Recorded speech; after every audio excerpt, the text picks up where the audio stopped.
नारोवाल के ताकतवर तरीन सियासतदान और वफाकी वजीर एहसन इकबाल का घर कितना बड़ा है।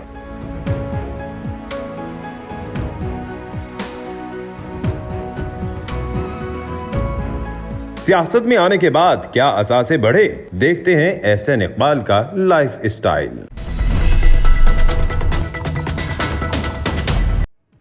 अस्सलाम वालेकुम, आप देख रहे हैं उर्दू पॉइंट। मेरा नाम दानिश हुसैन। वफाकी वजीर मनसूबाबंदी एहसन इकबाल साहब के घर के बाहर हम मौजूद हैं, नारोवाल में जो है।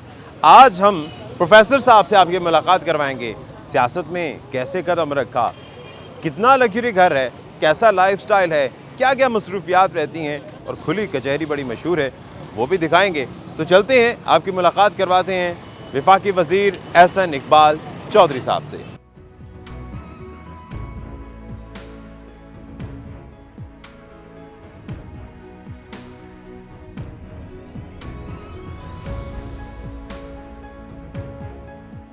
वैसे तो आप प्रोफेसर के नाम से मशहूर हैं, पढ़ाया भी है माशाल्लाह, ख़ुद भी बड़े पढ़े लिखे हैं। ये सियासत की तरफ आना कैसे हुआ? कि बाप दादा की जो सियासत, जैसे आपके दादाजी ब्रिटिश एम्पायर में थे, वालदा साहिबा भी एमएनए रही हैं रिजर्व सीट पे, तो उसी से इंस्पायर होके ये सियासत की इंस्पिरेशन कहाँ से हुई थी? मेरा ख्याल है कुछ तो जेनेटिक्स में होगी, क्योंकि मेरे नाना जो हैं वो पार्टीशन से पहले जलंधर से 22 साल एमएलए रहे, और यहाँ पे हमारे नारोवाल एरिया में मेरे दादा ने भी, जो कि ख़ुद एक माहिर तालीम थे, वो प्रिंसिपल थे वेटनरी कॉलेज के, प्रोफेसर ऑफ मेडिसिन थे इसमें वेटनरी साइंसेस के। लेकिन जब वो रिटायर हुए तो उन्होंने भी एक इलेक्शन लड़ा था, और तो शायद वो जीन्स थे। फिर मेरी वालदा रिज़र्व सीट पे थी, लेकिन इस इलाके से, इस हलके से मैं पहली दफ़ा अपने फैमिली से मुंतखब हुआ। मुझे जो सियासत का शौक़ ज़्यादा मेरा ख्याल है आया वो दौरे तालिब इल्मी में, जब मैं इंजीनियरिंग यूनिवर्सिटी में थे आप? प्रेसिडेंट हुआ इंजीनियरिंग यूनिवर्सिटी यूनियन का इलेक्ट। तो उससे मुझे बड़े पॉजिटिव तजुर्बात हुए कि पब्लिक ऑफिस से आप कितना पॉजिटिव अचीव कर सकते हैं और अपनी कम्युनिटी के लिए कितना कुछ कर सकते हैं। तो उससे मुझे शौक़ हुआ कि मैं वो जो तजुर्बा है उससे बिल्ड करूं। और पाकिस्तान के अक्सर हम सुनते थे कि सियासत में पढ़े लिखे लोग नहीं आते, तो मैंने भी इसे एक चैलेंज समझा कि अच्छी तालीम हासिल करके मैं सियासत में आऊँ, तो I should not be a professional politician but a professional in politics. ये बड़ी ज़बरदस्त टर्मिनोलॉजी आपने इस्तेमाल की। अच्छा, ये जो स्टूडेंट लाइफ से जो लोग सियासत में कदम रखते हैं ज़माने तालिब इल्मी से, वो देखे काफ़ी जल्दी मैच्योर हो जाते हैं। वैसे स्टूडेंट पॉलिटिक्स बदनाम भी बहुत है, मुतशद्दिद भी हुई है। आप भी मुतशद्दिद रहे हैं, या उस ज़माने में किस किस्म की सियासत थी? नहीं, अल्लाह का शुक्र है हमारे से पहले काफ़ी तशद्दुद था। बल्कि मेरा जो इलेक्शन जब हुआ उससे पहले बहुत वायलेंस होता था, और उस इलेक्शन में एक स्टूडेंट की डेथ भी हुई। बड़ा वायलेंट इलेक्शन था। लेकिन जब हमारी टर्म ख़त्म हुई और जो अगला इलेक्शन हुआ, तो इस तरह था कि जैसे आम नॉर्मल तदरीसी सरगर्मियाँ चल रही हैं और इलेक्शन भी हो रहा है, बड़ा पुरअमन था। और हमने कई सालों के बाद एक कैलेंडर ईयर में एक एकेडमिक ईयर बंद कराया। वरना इंजीनियरिंग यूनिवर्सिटी में हमेशा जो उनका एकेडमिक ईयर है वो 1.5 साल, सवा साल के मुद्दत में चलता था, और सेशन 5-5 साल में मुकम्मल होते थे, जो 4 साल की डिग्री है। तो हमने पहली दफ़ा एक कैलेंडर ईयर में एक एकेडमिक ईयर, ये हमारा वादा भी था इलेक्शन में, हमने पूरा कराया। तो बड़ा पुरअमन अल्हम्दुलिल्लाह रहा। और मैं समझता हूँ कि अगर आप पॉलिटिक्स को पॉजिटिव एजेंडा पे करें तो उसमें बहुत आपको सेटिस्फेक्शन भी मिलती है, कामयाबी भी मिलती है। हमने इंजीनियरिंग यूनिवर्सिटी में जो कुछ उस ज़माने में किया, आज भी उस दौर के जो तालिब इल्म है उसको याद करते हैं। गर्म खून था उस वक्त। कभी दिल तो किया होगा कि मैं भी डंडा उठा के चल पड़ूं और जितनी भी अपोजिशन है उसको सर को भी करूं? कभी ऐसा दिल किया? नहीं, ऐसा नहीं। मेरा तो शुरू से जो मिलान था कि ताकत और तशद्दुद तब आता है जब आपके पास दलील ख़त्म हो जाए। अगर आपके पास दलील की ताकत हो तो फिर आपको तशद्दुद की या ताकत की ज़बान बोलने की ज़रूरत नहीं होती। और हमने हमेशा यही मैंने कोशिश की थी कि हम दलील की ताकत के साथ अपनी हमायत हासिल करें, दलील की ताकत के साथ अपने मुखालफिन को कायल करें, और अगर वो नहीं होते तो आपको आपका रास्ता, हमें हमारा रास्ता।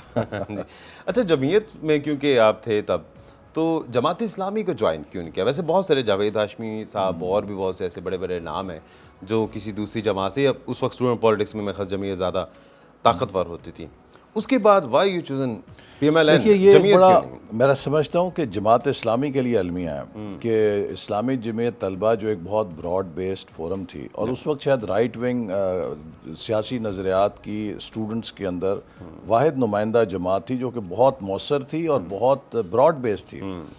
जमात इस्लामी में जो इनटेक थी वो एक बड़ा रिजिड सिस्टम था उनका, और वो एक बड़ा हायरार्कियल सा, और उनका एक अपना बहुत ही महदूद सियासत का तर्ज है। तो इसलिए मेरा ख्याल है बहुत सारे जमीयत के लोग के जो जमीयत के तर्ज सियासत से इस प्लेटफॉर्म पे आते थे, जमात इस्लामी का जो एक बहुत ही मैं समझता हूँ कि नैरो बेस्ड पॉलिटिक्स का मॉडल था, वो शायद उससे नहीं चल सकते थे। और मुझे तो जब मैं इंजीनियरिंग यूनिवर्सिटी में था तभी लोग कहते थे कि आसन साहब मुस्लिम लीगी टाइप जमाती हैं। अच्छा।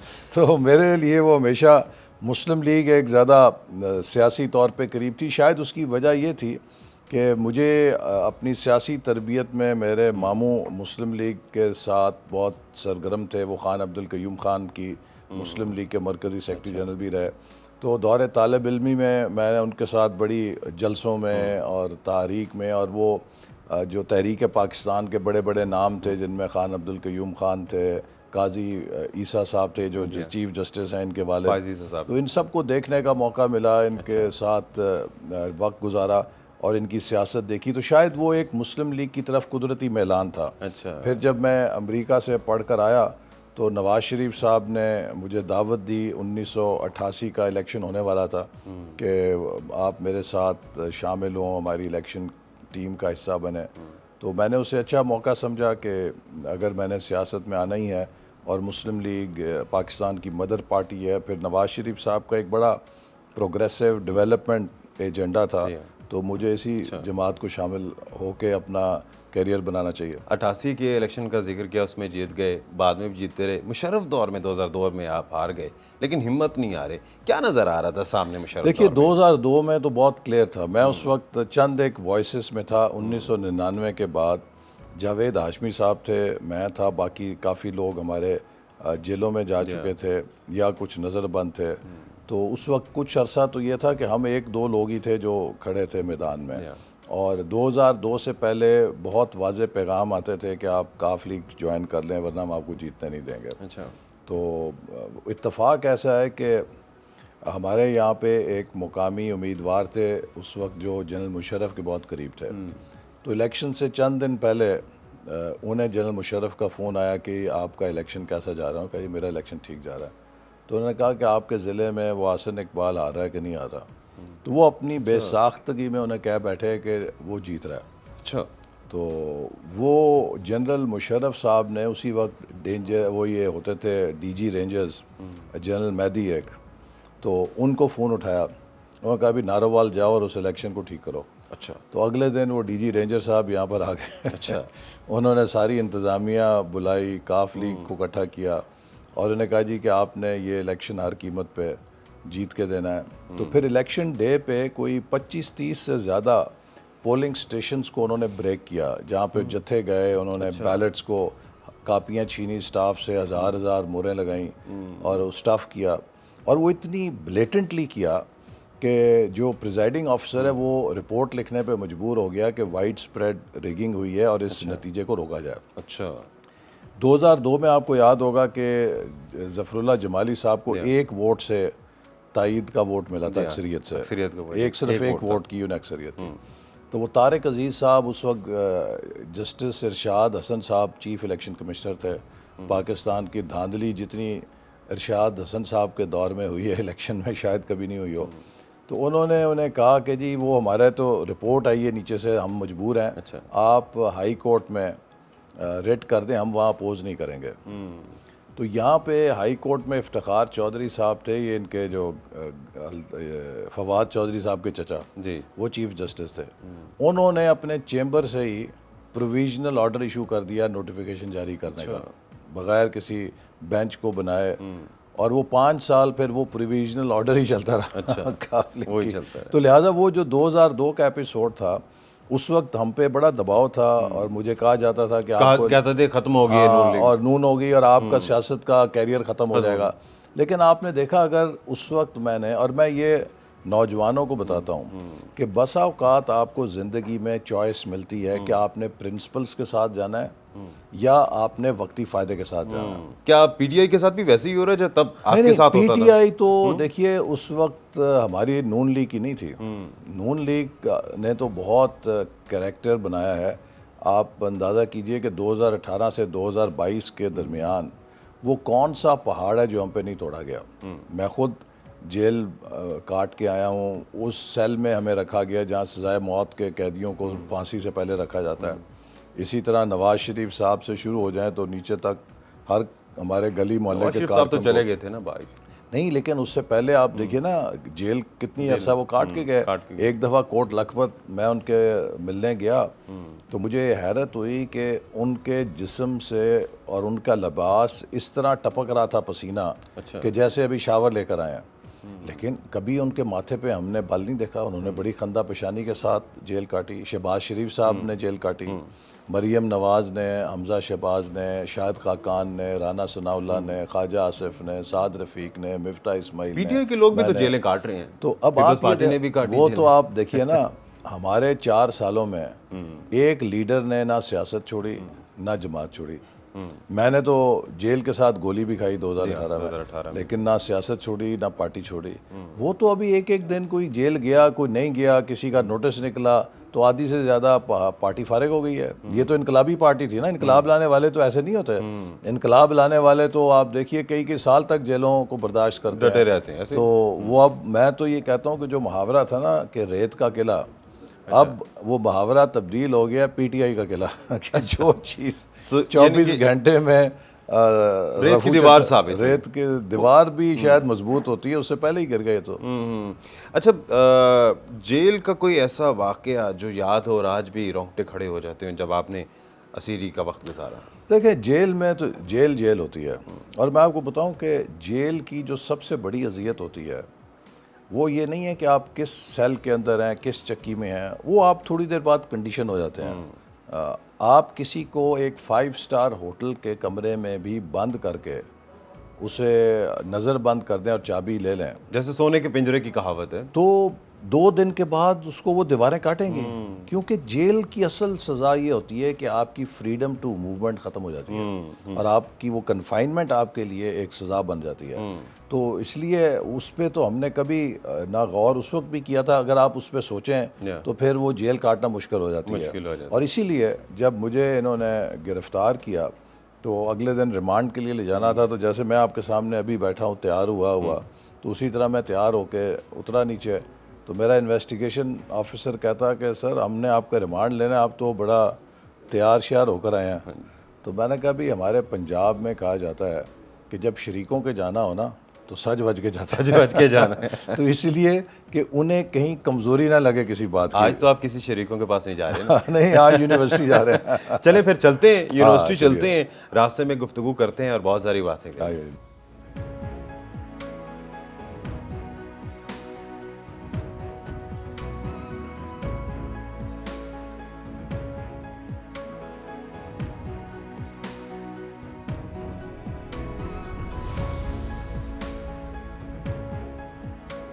लोगों के 2 ही सवाल होते हैं कि आप कहाँ थे और आपने क्या किया। क्या किया? और मुझे अल्हम्दुलिल्लाह अल्लाह पे बड़ा भरोसा है कि इन दोनों सवालों में कोई हमें शर्मिंदा नहीं कर सकता। चूँकि उनके साथ मैं हमेशा यहाँ मौजूद था, हर हफ्ते आकर रब्ता रखता हूँ और अल्हम्दुलिल्लाह जितनी डेवलपमेंट हमने हल्के में की है पिछले 50 सालों में या कभी कोई उसकी मिसाल नहीं दे सकता। तो लोग इस लिहाज से खुश हैं और हमारा उनके साथ एक अच्छा रब्ता भी है।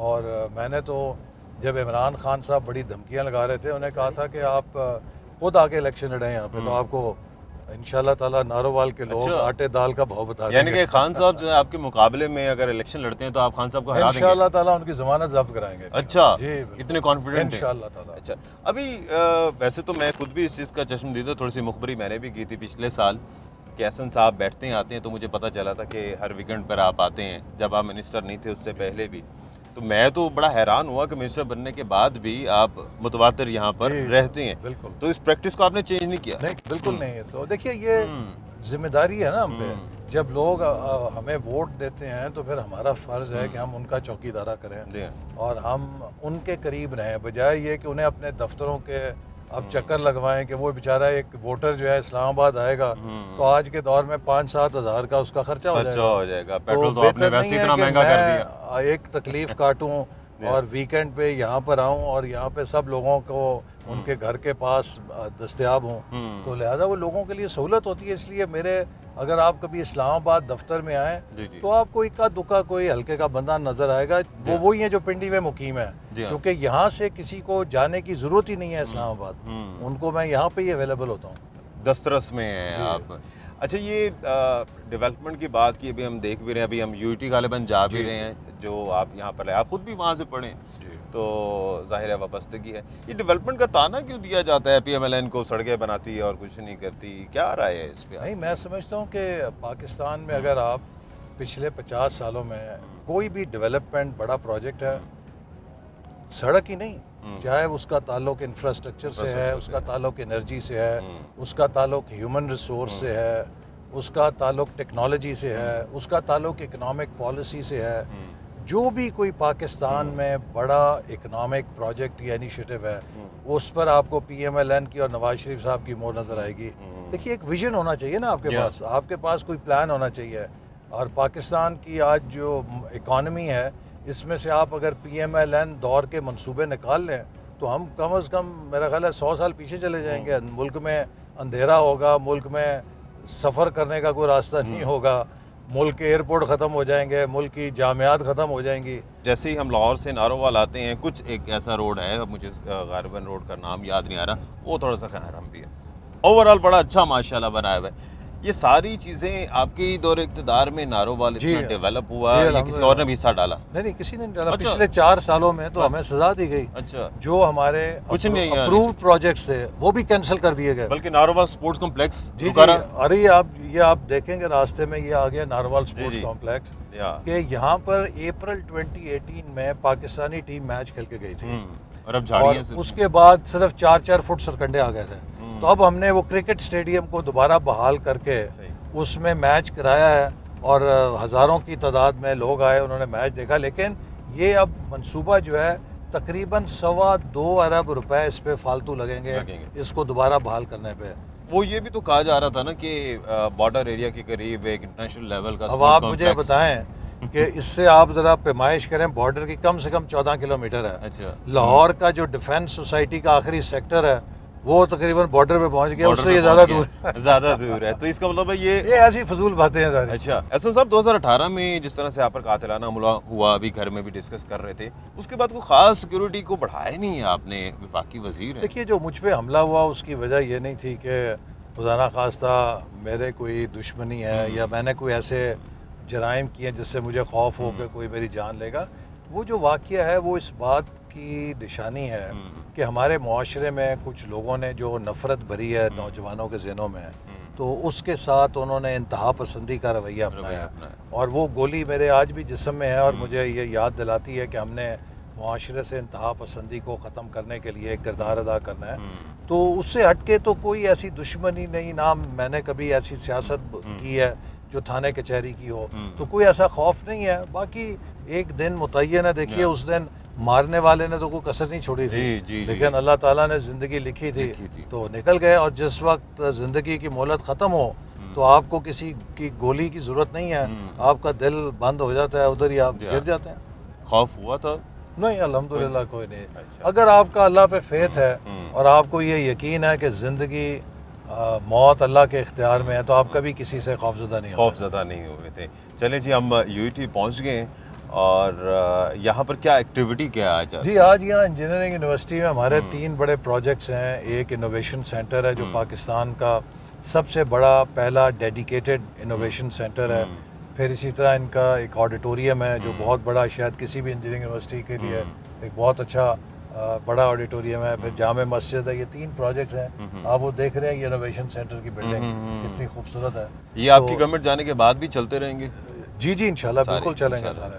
तो इनको हमने 2016-17 में शुरू किया था। अच्छा। लेकिन 4 सालों में इनकी फंडिंग रोक दी गई, जिसकी वजह से ये ताख़ीर का शिकार हुए, वरना इन्हें 2019 में तैयार हो जाना चाहिए था तकरीबन। ये सब 4-4 साल 5-5 साल आपने तो ऐसा सब कोई प्रोजेक्ट नहीं रोके पिछली गवर्नमेंट नहीं, हमने कोई नहीं रोका, करतारपुर- उनका है ही कोई नहीं। नहीं, करतारपुर राहदारी बड़ा एक पसंद किया जाता है जी आपके वो तो नारोवाल में। बन चुका है ना। सेहत कार्ड है और बहुत सारी चीजें हैं। नहीं, उनका कोई ऐसे काबिल जिक्र प्रोजेक्ट नहीं। अब देखिए ना, सेहत कार्ड जो है, अब वो भी एक ऐसा मंसूबा वो शुरू करके गए हैं कि जिसमें एक साइकिल सवार को भी वही सहूलत हासिल है जो एक BMW और मर्सिडीज़ वाले को सहूलत हासिल है। तो आप अगर एक फ्री इलाज दे रहे हैं जिसमें इस चीज़ को नहीं देख रहे कि जो उमरा है लेकिन और उसमें- जो इलीट है वो भी उससे फ़ायदा उठा रही है, गरीब तो ये इसका बोझ कौन उठाएगा? लेकिन उसमें ये मुल्क भी तो को- पैरामीटर था नहीं कि अगर किसी के नाम पर कोई प्रॉपर्टी वगैरह तो वो उससे नहीं, वो तो अच्छा, आप शनाख्ती कार्ड शनाख्ती लेके कार्ड। जाएं तो जो आप निकले। चले जाइए प्राइवेट अस्पतालों में, तो सारे वहाँ पर ये BMWs और मर्सिडीज़ों वाले आके अपने हार्ट में स्टंट्स डलवा रहे थे। अच्छा हाँ, उसका तो अरबों रुपए का घपला हुआ है। चलें जी, हम यूईटी पहुंच गए और यहाँ पर देखते हैं एहसन साहब की क्या एक्टिविटीज। यूईटी नारोवाल पहुंचने पर भरपूर इस्तकबाल हुआ, फूल पेश किए गए।